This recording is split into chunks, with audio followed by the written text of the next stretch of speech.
Assalamualaikum warahmatullahi wabarakatuh. Perkenalkan, nama saya Putri Cilandari, NIM F2021011042, kelas F1 Program Studi Farmasi. Baiklah, pada kesempatan ini saya akan menjelaskan materi tentang sitoskeleton sebagai kerangka. A. Karakteristik sitoskeleton. Sitoskeleton berasal dari kata sito yang artinya sel dan skeleton yang artinya rangka, yaitu kerangka yang tersusun dari protein-protein berbentuk benang-benang halus dalam sitoplasma dan membentuk anyaman atau jala sehingga memberikan kekuatan kepada sel. Berdasarkan struktur dan diameternya, filamen-filamen tersebut dikelompokkan menjadi 3, yaitu yang pertama mikrotubulus, yang kedua mikrofilamen, 3 filamen intermedia. Ketiga filamen tersebut merupakan protein dinamis yang selalu terakit dan terurai, berkaitan satu sama lain dalam ikatan protein yang bervariasi membentuk sistem rangka sel yang menyelubungi sitoplasma untuk melindungi sitoplasma dan memelihara posisi nukleus di dalamnya. 1. Pengertian mikrotubulus. Mikrotubulus adalah tabung berbentuk mikroskopis berongga yang terbuat dari alfa dan beta tubulin bagian dari sitoskeleton sel.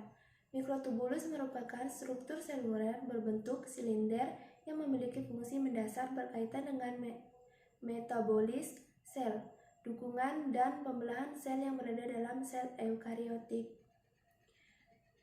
Mikrotubulus ditemukan dalam sitoplasma di seluruh sel eukariotik dengan berbentuk batang lurus, berongga, berukuran kecil, melengkung, berbentuk silindris, dan kaku. Mikrotubulus dapat dijumpai pada sel yang sedang mengalami pembelahan. Mikrotubulus tersusun dari protein tubulin memiliki struktur yang menarik hampir serupa pada semua jenis organisme. Bagian dinding pada mikrotubulus merupakan polimer yang tersusun atau subunit globular. Mikrotubulus dibagi menjadi 2 bagian, yaitu mikrotubulus stabil dan mikrotubulus labil. Berikut penjelasannya. Mikrotubulus stabil. Mikrotubulus stabil adalah mikrotubulus yang dapat diawetkan dengan larutan fisikatif apapun seperti OS, O4, MnO4, atau aldehida di suhu berapapun.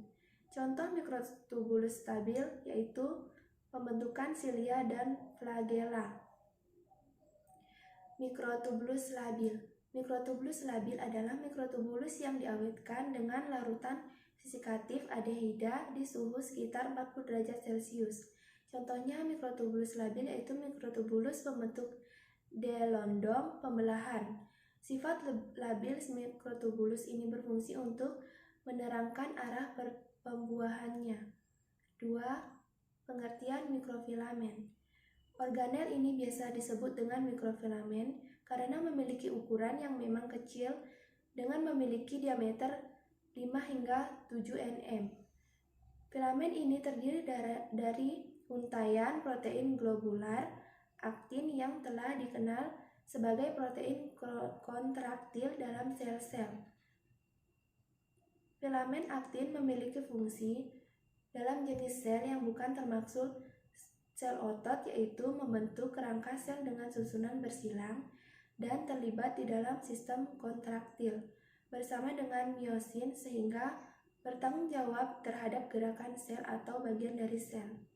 Untaian asam amino penyusunnya, filamen intermedia dapat diklasifikasikan menjadi 4 tipe, yaitu tipe 1 terdiri dari keratin bersifat asam, basa, atau netral. Tipe 2 terdiri dari vitamin pada sel-sel mesenkim dan kultur sel. Tipe 3 terdiri dari protein penyusun neofilamen pada sel saraf.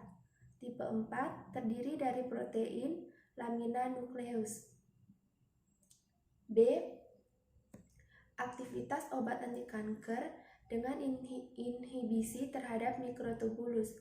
Beberapa senyawa inhibitor sel kanker memiliki efek berbeda dengan efek utama lainnya, yaitu yang pertama, mencegah terbentuknya polimerasi pada mikrotubulus, misalnya antimitosis, kolkisilin, kolsemid, dan nikasol, yang berfungsi untuk menghambat peningkatan molekul tubulin ke mikrotubulus sehingga terjadi dipolimerasi pada mikrotubulus atau kegagalan pembentukan mikrotubulus.